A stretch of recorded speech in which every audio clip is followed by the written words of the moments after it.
Em nome do Padre, e do Filho, e do Espírito Santo. Amém. Ave Maria, cheia de graça, o Senhor é convosco. Bendita sois vós entre as mulheres, e bendito é o fruto do vosso ventre, Jesus. Santa Maria, Mãe de Deus, rogai por nós, pecadores, agora e na hora de nossa morte. Ó Maria concebida sem pecado, rogai por nós que recorremos ao nome do Padre, do Filho e do Espírito Santo. Amém. Podemos nos assentar?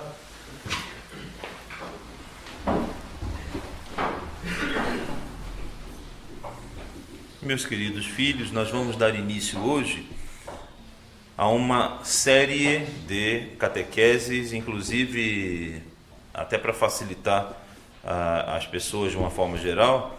Lá no canal do YouTube eu pretendo colocar essa nova série como uma playlist separada, que aí a pessoa pode clicar na playlist, porque será uma série de catequeses, né, sobre um tema fundamental para a nossa vida cristã, que é a vida de santidade, né? A busca pela santidade, a busca pela perfeição.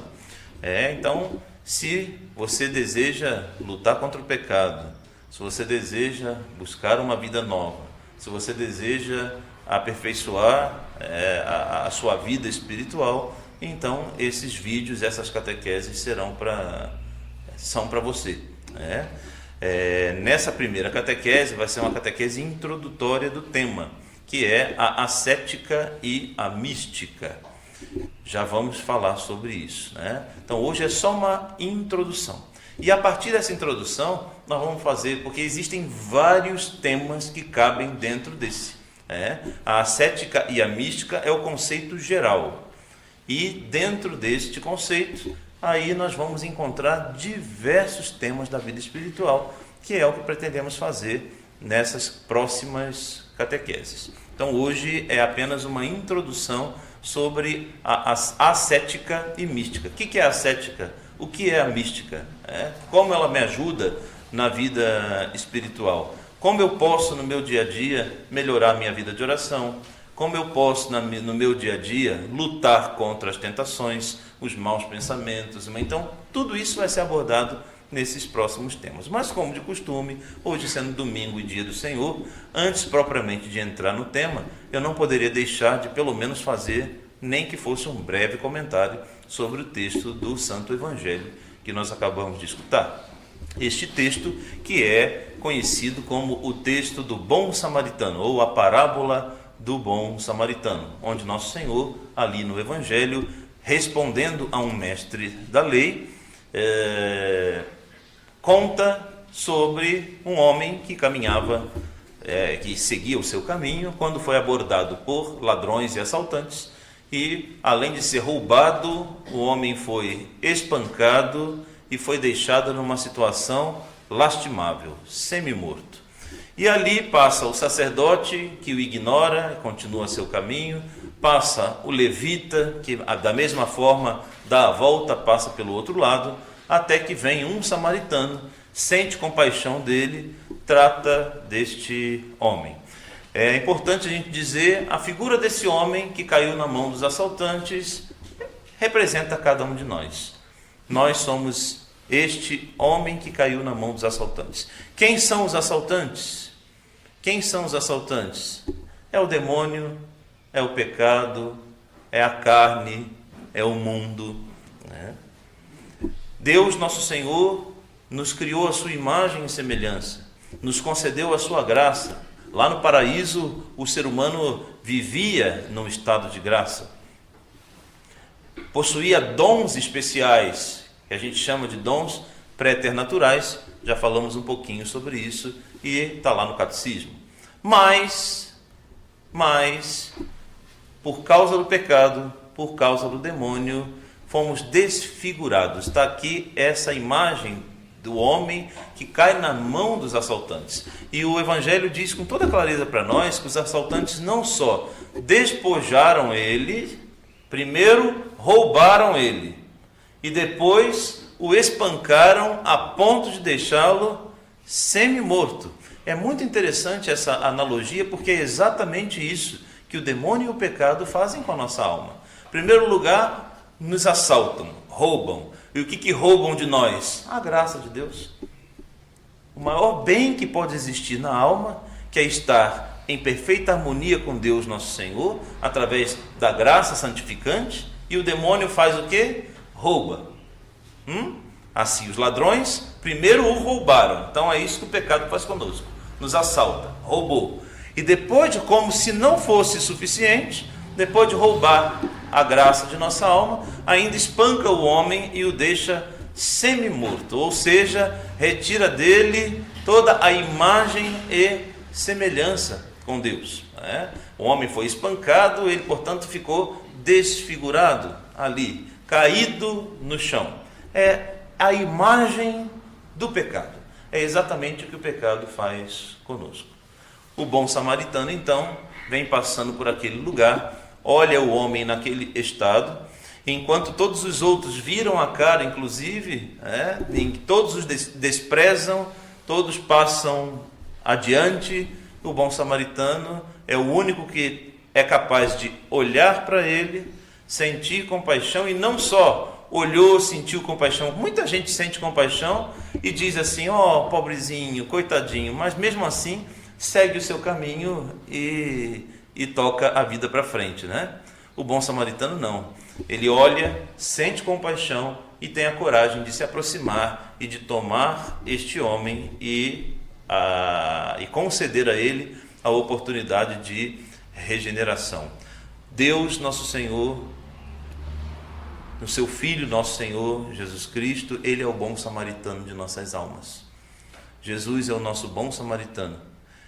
Deus olha para nós quando nós estávamos feios. Deus olha para nós e não desvia de nós o olhar, mesmo quando nós não éramos dignos de ser olhado.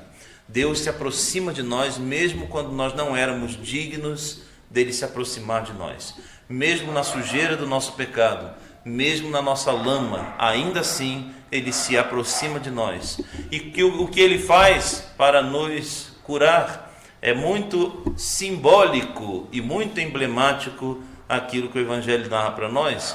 Diz ali o texto bíblico que o bom samaritano derrama nas suas feridas azeite, óleo, e vinho. Derrama óleo, o azeite e o vinho nas feridas para curar essa ferida. Muito interessante. O óleo e o vinho, todos esses dois elementos estão presentes na nossa santa liturgia. O óleo aqui representa o sacramento do batismo. O óleo está presente também no sacramento da extrema-unção. O óleo está presente no sacramento da crisma ou confirmação. O óleo está presente no sacramento da ordem. Então vejam ali, o óleo que cura é o sacramento. O vinho, não preciso nem dizer, O vinho é aquele fruto da videira que foi usado por nosso Senhor na última ceia e que Ele mesmo estabeleceu como o sinal da Eucaristia. É o vinho que na Santa Missa, transubstanciado, passa a se tornar o sangue precioso do nosso Senhor. Por isso é tão bonito perceber que por detrás dessa simbologia, por trás dessa imagem, o real significado, o que verdadeiramente Cristo nosso Senhor derrama, o bom samaritano de nossas almas, derrama sobre nossas feridas a graça dos sacramentos. É pelos sacramentos que Ele vai nos resgatando e que Ele vai nos curando. Os sacramentos que Ele deixou na igreja para que fossem administrados a nós. Fazer uso dos sacramentos. Para que fazemos uso dos sacramentos? Fazemos uso dos sacramentos para a nossa cura. Para a nossa cura espiritual. Para encontrar a graça de reencontrar a graça de Deus. Coloca o homem sobre o seu próprio animal e o carrega até uma estalagem. Ele próprio carrega o homem ferido. A imagem do bom pastor que carrega o ferido. Depois ele paga um preço para tomar em conta dele e diz: tome em conta, quando eu voltar, pagarei o que tiveres gasto a mais. Ele paga um preço alto por nós, o preço é a cruz, o preço é a sua própria vida. Ele paga um preço alto por nós. E mesmo assim, agora ele diz para o estalajadeiro: toma conta dele, né? A igreja. Ele precisa viajar para o estrangeiro, ou seja, ele sobe aos céus após a sua ressurreição, mas não deixa essas almas desamparadas. Ele diz para a estalagem que ele deixou ali na terra, e a estalagem, a Santa Igreja: tome conta dele, e eu vou voltar. E quando eu vou voltar, te pagarei o que tiveres gasto a mais. Vou recompensar a tua generosidade em guiar, em governar essas almas, né? A promessa à sua Santa Igreja, à sua amada esposa, a Igreja, né? Cuida dessas almas, orienta essas almas, cure essas almas. Que beleza, que maravilha. Que Jesus, nosso Senhor, o bom samaritano das nossas almas, venha nos ajudar diariamente na nossa luta contra o pecado e a buscar a viver na graça de Deus. Tendo falado isso, da graça de Deus, vamos introduzir então o tema da ascética e da mística, que é nada mais, nada menos do que a busca da perfeição cristã. Então vamos começar, né? Primeira parte, a perfeição cristã. No Santo Evangelho segundo São Mateus, lá no capítulo 5, versículo 48, nós encontramos um mandato de Nosso Senhor que é extremamente difícil de praticar. Diz assim o Nosso Senhor, Mateus 5, 48: portanto, sede perfeitos como o vosso Pai Celeste é perfeito. Bem, todos nós sabemos que é impossível para o homem se comparar a Deus, visto que Deus é infinitamente superior, infinitamente santo, infinitamente bom, infinitamente justo e etc. Como nos comparar, pobres mortais, ao Deus Todo-Poderoso? Certamente que o nosso Senhor já sabia que o homem, mesmo que o homem viva em constante estado de graça, jamais será equiparável a Deus, jamais. Se nosso Senhor sabia disso, então por que razão nosso Senhor nos daria uma tarefa impossível como essa? Ser santos como o Pai Celeste é santo, ou ser perfeito como o Pai Celeste é perfeito. Será que o nosso Senhor estava querendo nos testar? Na verdade, esta ordem dada por nosso Senhor quer provocar em nós, esse era o intuito, provocar em nós o desejo pela perfeição, fomentar no homem a busca incessante de melhorar o tanto quanto lhe for possível para atingir um estado, se não de perfeição, pelo menos o mais próximo possível da perfeição. Então é claro, quem de nós é perfeito? E quem de nós ousaria pensar de chegar próximo da perfeição divina? Quem somos nós? Mas, pelo menos, que isso nos sirva de incentivo para que a gente no dia a dia busque de tal forma melhorar e cada vez mais, para se eu não consigo atingir a perfeição, mas pelo menos que eu me aproxime o máximo possível dessa perfeição. Então por isso nosso Senhor disse essa frase no Evangelho: sede perfeitos como o vosso Pai Celeste é perfeito. Claro que nosso Senhor Jesus sabia que a gente não tem essa capacidade de ser perfeito como Deus, obviamente. Mas quando ele diz isso, ele diz para nos incentivar a buscar no nosso dia a dia a perfeição. Nenhum atleta em competição entra nesta competição com o desejo prévio de perder. Qual atleta nessas Olimpíadas entrou, eu vou entrar aqui para perder? Que atleta entra numa competição já pensando assim? Quem é? Todos que entram com a intenção de ganhar. Pode ser que não aconteça, mas a intenção inicial é: eu vou me preparar, todo o preparo físico, todo o preparo psicológico, mental que aquele atleta passa, e inclusive, sobretudo nas Olimpíadas, as regras são bem rígidas, são bem rígidas. O atleta tem que passar por uma dieta específica antes da competição. Não é qualquer coisa que se pode comer, porque determinados alimentos poderiam prejudicar ele na prática do exercício.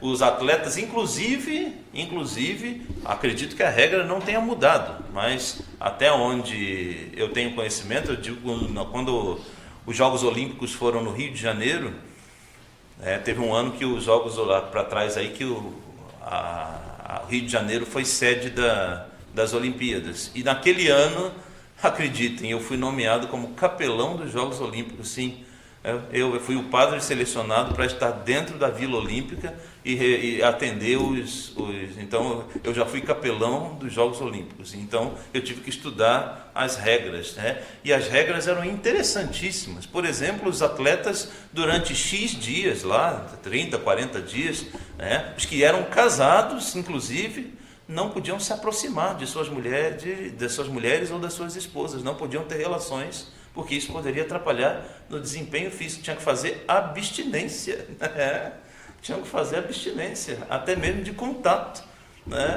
para nada atrapalhar ou desviá-los da... Ora, todo esse preparo visava o quê? A medalha de ouro. Então quem entra na competição entra visando a medalha de ouro. Ninguém entra para eu vou perder. Não. Então todo atleta, quando entra numa competição, ele tem o desejo de ganhar. Nenhum aluno, quando realiza uma prova, ele tem a clara intenção de tirar um 0. Ninguém dedica tempo e esforço em qualquer trabalho que seja, desejando ardentemente pelo fracasso. O mais natural no ser humano é, ao iniciar qualquer empreitada, fazer o máximo, doar o máximo de si, para alcançar um resultado que seja perfeito, ou pelo menos o mais próximo possível dessa perfeição. Então, filhos, é sobre isso que nós vamos tratar a seguir. A vida ascética e mística como uma busca pela perfeição espiritual. Então, se a gente vai conseguir ou não é outra história. Mas o cristão deve buscar diariamente essa perfeição, a santidade. A gente tem muita gente tem aquela tentação de chegamos nas igrejas, olhamos as imagens sacras e dizemos, olha, Santa Joana, nossa padroeira, a Virgem Maria, São Pedro, São Paulo, e a gente cai num erro de achar que a santidade é só para eles, e na realidade não. Todos nós somos chamados à santidade, todos nós. Esses homens, mulheres e crianças, hoje nós celebramos 2 mártires também. Ontem, São Lourenço, grelhado vivo.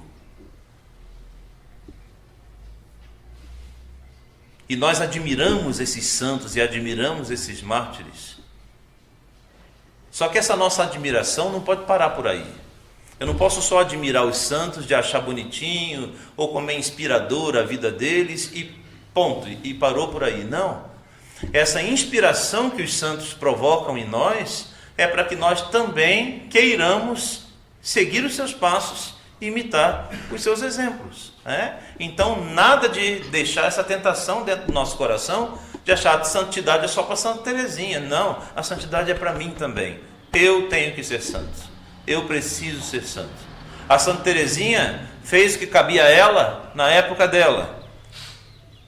O São Pedro fez o que cabia a ele na época dele. São Tomás de Aquino fez o que cabia a ele na época dele. E agora?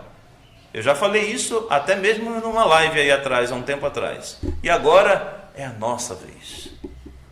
É a nossa vez. Hoje, as páginas da história lembram para nós os feitos grandiosos de Agostinho, de Francisco, de Clara, de Francisco Xavier. E você, cristão, o que as páginas da história do futuro vão dizer sobre agora? Tomara que fale dos santos de agora. E queira Deus que os nossos nomes estejam escritos neles. Queira Deus que os cristãos do futuro possam olhar e dizer: nossa, olha os santos ali do século 21.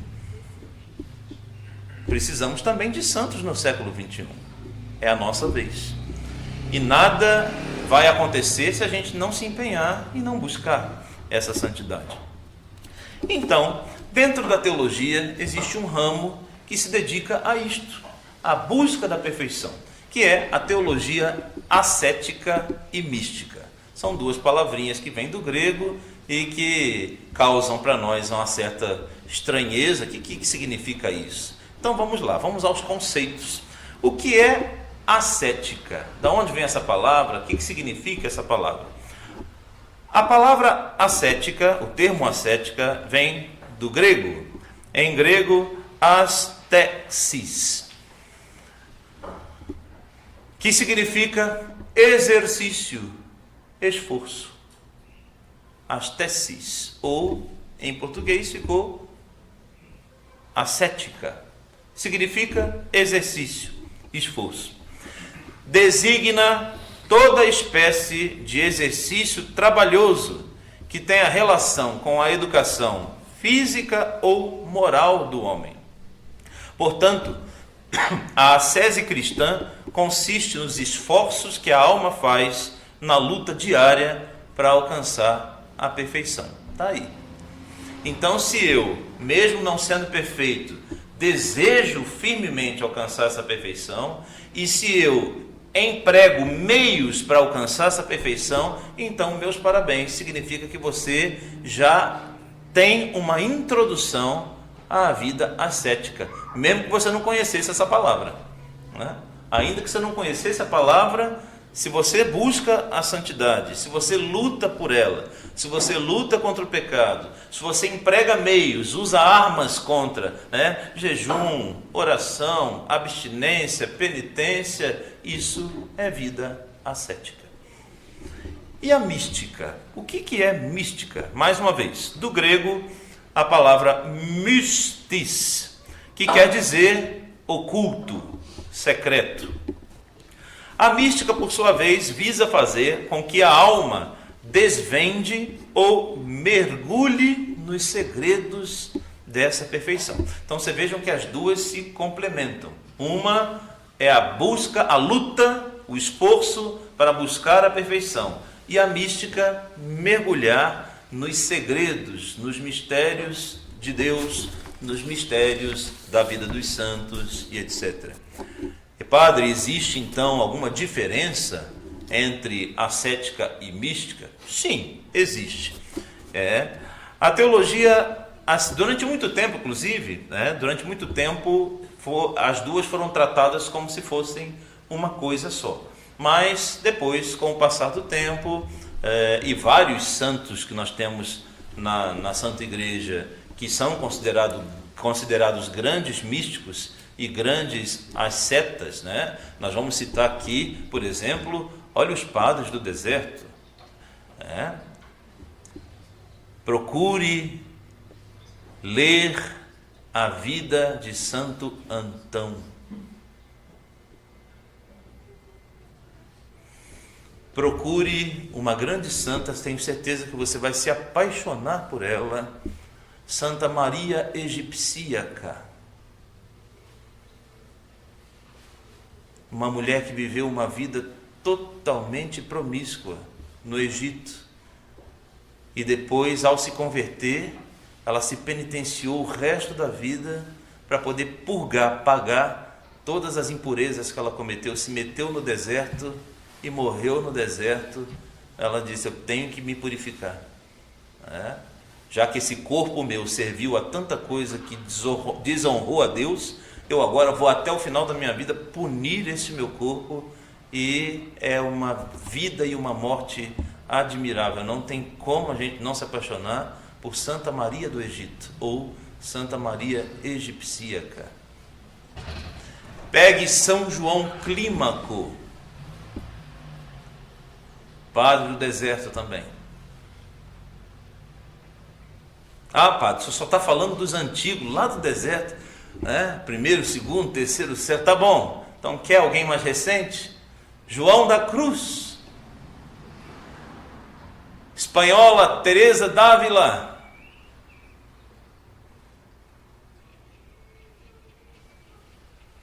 Francisco de Sales, grandes santos de uma vida mística e ascética. A teologia ascética é a parte da ciência espiritual que tem por objeto próprio a teoria e a prática da perfeição cristã. Nós iniciamos o caminho da perfeição quando nós temos o sincero desejo de avançar na vida espiritual, e a teologia ascética, a partir de então, vai conduzindo a alma através da via purgativa, iluminativa, até chegar à contemplação adquirida. Está aí. Então, a teologia ascética, ela começa a introduzir a gente no caminho da perfeição espiritual. É essa busca da perfeição espiritual. Então, primeiro, quando eu já tenho um desejo sincero, eu posso, como eu sempre falo, eu posso enganar a Deus, posso enganar meu vizinho, meu pai, minha mãe, o padre, o papa, o bispo, quem que eu quiser, mas a Deus eu não engano, né? Então Deus sabe quando dentro de nós há um firme propósito e um desejo sincero, ou quando é só uma coisa da boca para fora. Se no meu coração, se eu já provoco ali um desejo sincero de avançar na vida espiritual, então meus parabéns, significa que você já está aberto à prática da teologia ascética. Agora é um caminho a trilhar, né? E é claro, ninguém chega no 100º degrau sem ter passado pelo 50º, pelo 30º, não adianta, não adianta, não tem como, essa escada não tem como pular degrau. Então, na vida espiritual, primeiro conselho, ter paciência para consigo mesmo, porque é um exercício inclusive de humildade, então não querer apressar as coisas, não querer fazer tudo no seu tempo, do seu gosto ou do seu jeito, não adianta, não é assim que funciona. Então, com a graça de Deus, ajudado, auxiliado pela graça de Deus, eu vou empregando meus esforços, colocando tudo isso nas mãos de Deus nosso Senhor e pedindo a Deus que me dê a graça, me dê a perseverança de subir um degrauzinho por vez. Tem que ser desse jeito, tem que ter esta paciência. E isso não é uma prerrogativa minha ou sua, isso aconteceu com todos os santos, é uma caminhada. Se eu já tenho no meu coração esse desejo, então que bom, parabéns, significa que eu já estou no caminho certo. Agora é começar essa escalada. Não é uma escalada fácil, Às vezes no meio da escalada, você está subindo esse degrau ali, aí você com muito custo subiu 1, 2, 3 degraus, mas aí nevou, o degrau estava molhado, eu escorrego e caio 10, subi 3, caio 10, aí eu vou fazer o quê? Me desanimar? Não, ergo a cabeça, faço meu ato de contrição, procuro o sacramento da confissão e vou subir outra vez. Esse é o caminho da vida espiritual. Então veja que interessante, aquele que tem um desejo sincero de avançar na vida espiritual, com a ajuda da teologia ascética, com a ajuda da prática da ascese, para chegar à perfeição da alma, nós vamos começar essa caminhada que vai nos introduzir, em primeiro lugar, através da via purgativa. Padre, o que é a via purgativa? Purgar, penar, pagar. Então começamos pela penitência. Penitência é o primeiro passo, Depois, com a graça de Deus, a nossa alma se experimentando na teologia ascética, a nossa alma ficando acostumada, digamos assim, na vida ascética, a gente vai começar a galgar os degraus. Padre, existe graus de perfeição? Claro que existe. Tem hierarquia até nos próprios anjos. Até os próprios anjos têm hierarquia. Tem os que ficam mais próximos do trono de Deus e nos santos também. Tem mais altos graus de santos, os próprios santos. Ah, no paraíso está todo mundo. Não, tem exceções, não é? Tem aqueles que ficam no mais alto grau de santidade e os mais baixos. Está todo mundo salvo, está todo mundo no paraíso, mas mesmo no paraíso tem graus de santidade, sim. Tem moradas. Leiam as moradas de Santa Teresa ou o Castelo Interior. Olha aí, eu estou dando milhares de dicas de leituras espirituais para quem quer entrar na vida. As moradas. Santa Teresa diz que nossa alma é como um grande castelo, lindo, um castelo lindo que Deus criou. Um castelo de cristal. Sabe por que de cristal que ela diz? Porque a luz da graça de Deus, ele é tão claro na graça de Deus que a luz perpassa toda essa alma. A luz de Deus perpassa toda essa alma. E é um castelo complexo, não é um castelo simples. É um castelo com torres, quartos e salas que a gente nem imagina. Nem imagina. No centro desse castelo, diz Santa Teresa, está nosso Senhor Jesus Cristo.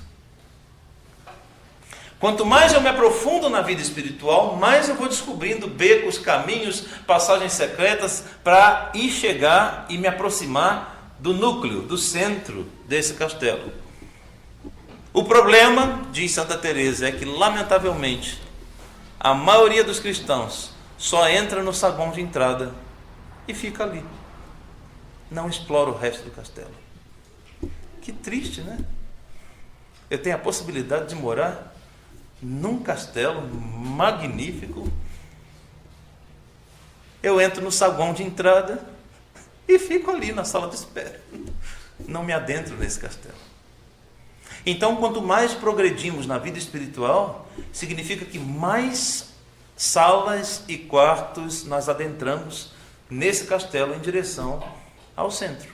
Então, começamos pela via purgativa, depois iluminativa, até chegar à contemplação adquirida. Padre, contemplação adquirida? O que é contemplação adquirida? Existe alguma contemplação que não seja adquirida? Sim, existe.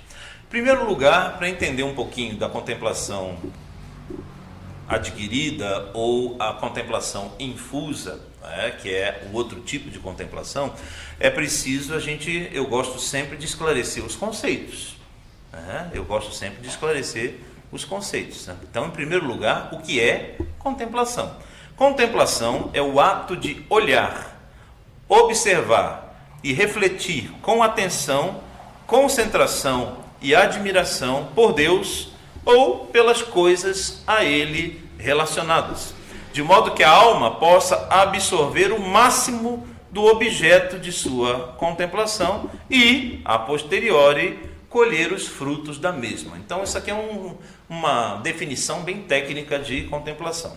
Então, tentando traduzir isso em umas palavras mais simples, né? O que é a contemplação? Então, olhar, e quando a gente diz olhar, não é apenas com os olhos do corpo, tá certo? Eu posso contemplar com os olhos do corpo. Então, por exemplo, eu vou olhar a natureza, eu olho aqui a natureza, olho a beleza deste céu, olho essa manhã agradável, eu olho as plantas, eu olho os animais, e aí a partir daquela visão que eu estou tendo, eu vou então chegando à conclusão, tudo isso que eu vejo é obra das mãos de Deus. Então, olha agora, então eu estou olhando conforme diz aqui a definição, eu olho contemplo as coisas de Deus, contemplo o próprio Deus mesmo, ou posso contemplar as coisas de Deus, ou tudo que for relacionado a Deus, absorvendo o máximo dessa contemplação, e eu devo olhar com concentração, admiração. Então, ao fazer isso, eu já estou entrando em contemplação. Então, repito, a contemplação ela pode ser física ou pode ser espiritual. Contemplação física, acabei de dizer, estou olhando aqui a natureza e aí ao mesmo tempo vou pensando como Deus é bondoso, como Deus é maravilhoso, como nós, olhando a vastidão do mar, quanta água tem aí, meu Deus, e nós somos tão pequeninos em relação, eu não sou como um grãozinho de areia perto dessa vastidão do mundo, então, meu Deus do céu, quão grandioso, Senhor, vós sois, que maravilhosas são as vossas obras, Senhor, que maravilhosas são as vossas obras, e assim, então, olha, uma contemplação física, ou ainda, estou numa igreja, como vários santos fizeram e vários místicos fizeram, me coloco no meu oratório, seja na minha casa ou numa igreja, me coloco diante de um crucifixo, e eu vou, que é um objeto físico, e eu vou olhando para o crucifixo, e ali, olhando, contemplando aquele crucifixo, eu começo a meditar como foram atrozes as dores do nosso Senhor, que dor que o nosso Senhor padeceu por mim, que covardia que fizeram com o nosso Senhor, cada bofetada, cada cusparada, cada humilhação, a dor, a fome, a sede que ele passou naquela fatídica noite, enquanto foi condenado e preso, amarrado, açoitado e pronto. Então, a partir de uma coisa física, eu começo a explorar a contemplação.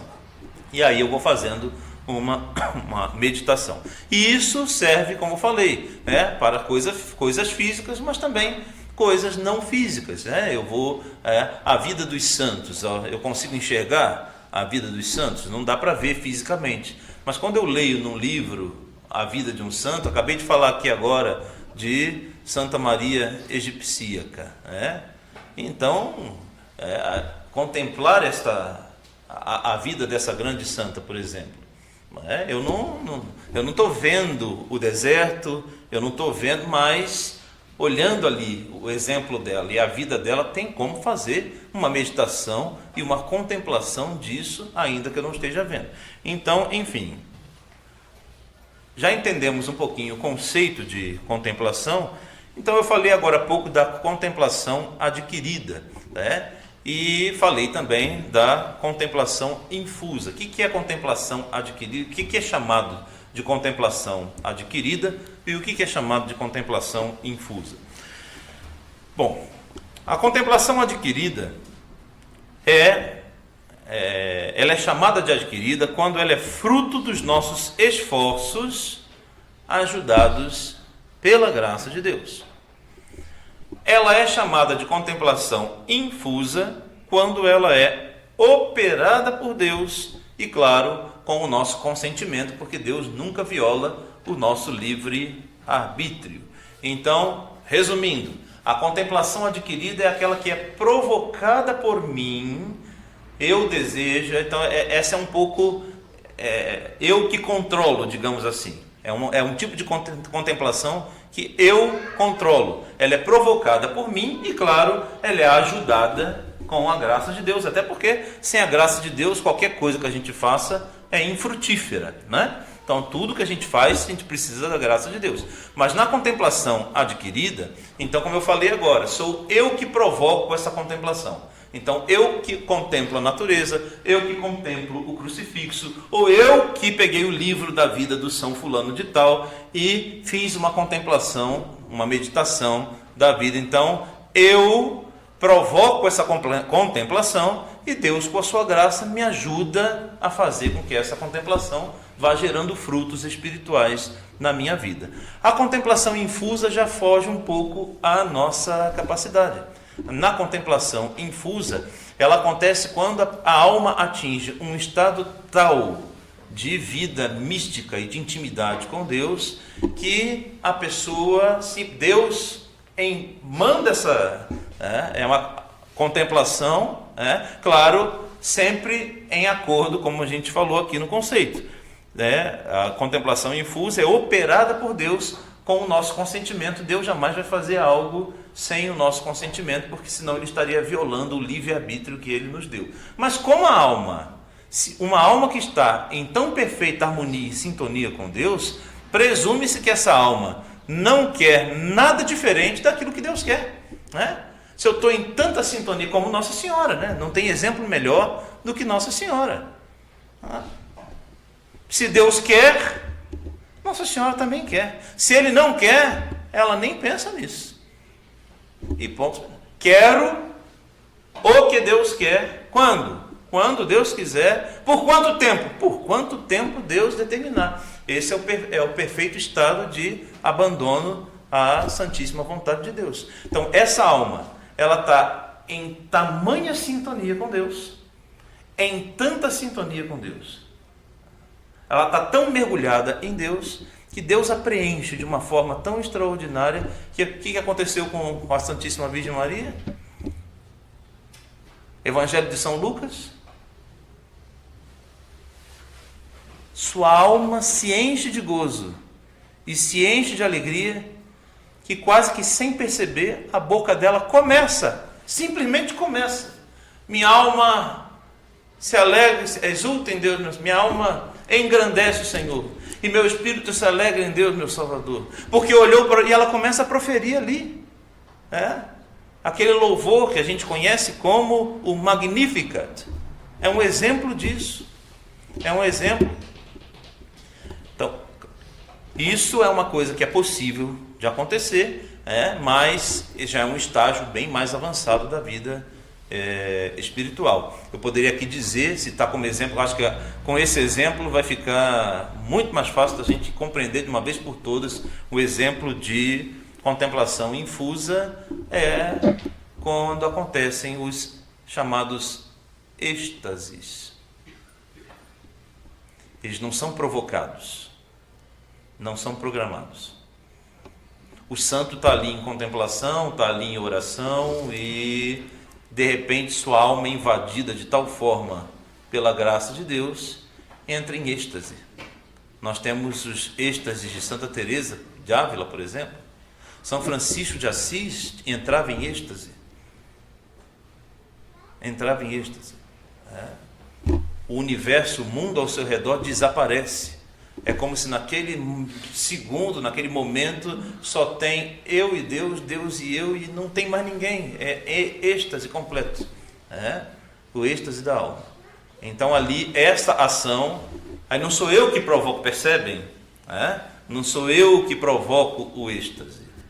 E outra coisa, a alma, quando eu digo a alma, quero dizer as pessoas, nós, não devemos focar a nossa vida espiritual, fique claro isso, já vou dizer, mais para frente eu vou explorar um pouco mais isso, mas já vou dizer de antemão, não fique focado na vida espiritual quando a gente fala desses grandes místicos, quando a gente fala desses grandes êxtases, pode ser que no fundo do nosso coração apareça assim um desejo, eu também quero, eu também quero, assim, olha, não deixa a sua vida espiritual se basear nisto. Por quê? Isso é uma graça extraordinária de Deus, tá certo? Então, que Deus dá quando quer, se quiser, a quem Ele quiser. Então, não deixa basear a vida espiritual nisso, senão a coisa começa, aí a gente começa a perder o foco, começa a perder o foco. O demônio também usa desses artifícios, O demônio pode implantar no nosso coração desejos muito bons e muito piedosos. Olha como é que o demônio é covarde. Ele pode implantar no meu coração desejos muito bons e muito piedosos. Para quê? Para que eu fique extremamente focado naquilo e esqueça do ordinário. Eu fico tão focado no extraordinário que eu esqueço de fazer o caminho ordinário. Se eu quiser usar aquela comparação da escada que falei agora há pouco, eu estou tão focado no 100º degrau, que eu me esqueço de subir o 1, o 2, o 3, percebe? Então, a gente faz a nossa parte. Buscar a perfeição da vida espiritual, trabalhar em nós a contemplação adquirida, e se for oportuno, se for da graça de Deus, se for para o bem de minha alma, se for, Deus irá conceder as outras, mas aí é Deus quem quem concede. Por que alguns santos têm estigmas e outros não? Aí você consegue imaginar um santo que não recebeu, por exemplo, os sagrados estigmas, com ciúme ou inveja daqueles... Olha só, consegue imaginar uma cena dessa? É impossível, né? Eu não imagino uma cena dessa. Imagina a Teresinha no céu, olhando para Francisco de Assis, dizendo: por que ele te deu o estigma e não deu para mim? Eu não quero. Isso não é próprio de santos. Isso não é próprio de santos. Graças específicas que Deus possa dar a esta ou aquela alma é problema de Deus, não é nosso. A minha obrigação é viver a santidade. A santidade de um é de um, a do outro é do outro. Então, isso é muito importante dizer nesses temas espirituais, porque senão a gente pode começar, eu quero almejar aquela... Não. Cada um, cada alma é única, e Deus vai dando para nós essa graça. Então a gente faz a nossa parte. As outras coisas extraordinárias, Deus pode ir realizando, e aí é de acordo com a graça dele, no tempo dele, ou na vontade dele. Esse tema é bem amplo, Eu tinha pensado, na minha pobre ingenuidade, que eu conseguiria, numa reflexão só, fazer a introdução, mas a própria introdução eu acho que vai ter que ser dividida para outra parte. Por enquanto eu vou parar por aqui, que nós já estamos com 46 minutos já de áudio. Então, vamos parar por aqui, e aí eu vou continuar esta introdução à vida espiritual, que é um tema muito delicioso e que nos interessa muito, que é a busca da santidade.